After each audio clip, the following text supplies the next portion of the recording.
All right, let's talk about something we all feel, certainty. That rock-solid feeling of knowing you're right. But what if I told you that whole feeling is built on something, well, a little bit shaky? We're going to dig into the architecture of certainty, and trust me, it's not what you think. Okay, so I want you to think about this for a second. Come on, really think about it. That time you were just absolutely 100% sure about something. A fact, a memory, what you thought someone meant. You know the feeling, right? That conviction where you would have bet your house on it. And then bam, the floor just drops out from under you.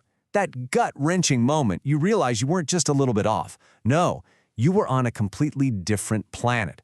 It's kind of embarrassing, right? But that feeling, it's universal. And it's actually the key to unlocking a huge secret about how your brain really works. See, that whole experience, it's not just you making a simple mistake, it's way deeper than that.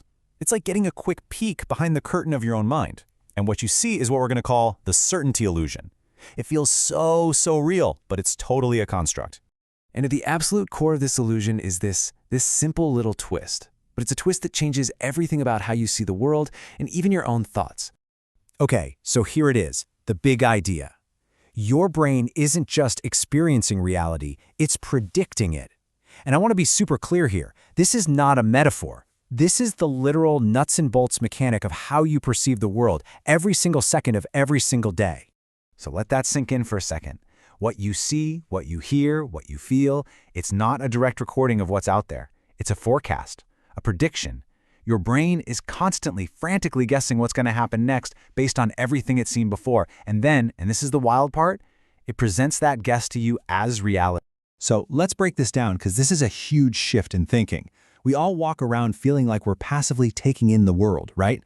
Like a camera just recording what's happening. But the truth? Your brain is an active guesser. It's not a recording, it's a forecast. Which means, get this, you're not actually living in the present. You're living a tiny fraction of a second ahead of the present, in a world your brain just made up for you. And okay, this isn't just some neat piece of brain trivia. It explains so much about, well, life. It's why you and your friend can have a full-blown argument about what really happened at that party. Your brains literally made different predictions.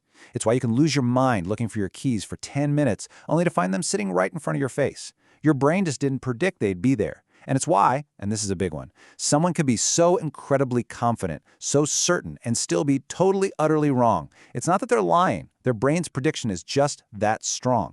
Okay, so this all leads to this fundamental conflict that's happening inside your head all day, every day. It's a battle between two very different goals, the need to feel right versus the need to be accurate. And here's the kicker. When your brain is forced to choose, when it's between something that feels nice and consistent and something that's factually true but, kind of disruptive, its first choice is not the truth. Nope. The brain's #1 job, its prime directive, is coherence. It just wants a story that hangs together, a story that makes sense on the inside. It will go to war to defend bad decisions and totally faulty beliefs, not because they're accurate, but because admitting they're wrong would shatter that nice, comfortable, coherent story it's been telling itself. And this really lays out that internal tug-of-war perfectly. On one side, you've got being right. The priority there is coherence, keeping the story together. And man, does it feel good. It feels certain, consistent.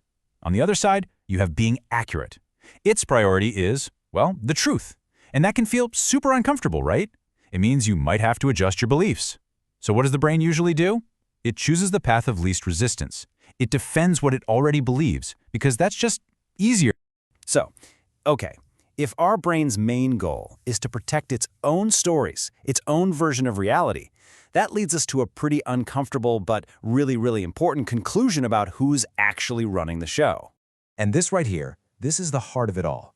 Most of us think we get fooled by other people, but that's not it. The truth is, we're fooled by the stories we tell ourselves. The most convincing, most compelling storyteller you will ever meet is that voice inside your own head. It literally builds your world, and its main job is to make you feel certain about that world, even if it's not actually accurate. So, what do we do about this? Well, this whole idea brings us to a totally new definition of what it means to be mentally strong. And spoiler alert, it has nothing to do with your IQ or how fast you can do a crossword puzzle. It's about something way harder. It's about being the one who's brave enough to just stop and say, wait a minute, what if my story is wrong? That's it. Real strength is having the guts to challenge your own certainty, to step outside that cozy, comfortable story your brain has built and just ask that one question: what if I'm the one who's wrong here? That might be the most powerful question anyone can ever ask. Okay, so as we wrap this all up, I want to leave you with one final question to chew on. It's a question that really gets to the absolute core of everything we've just talked about. So here it is. Do you ever actually question your thoughts, or do you just kind of sit back and enjoy how convincing they sound? Think about it.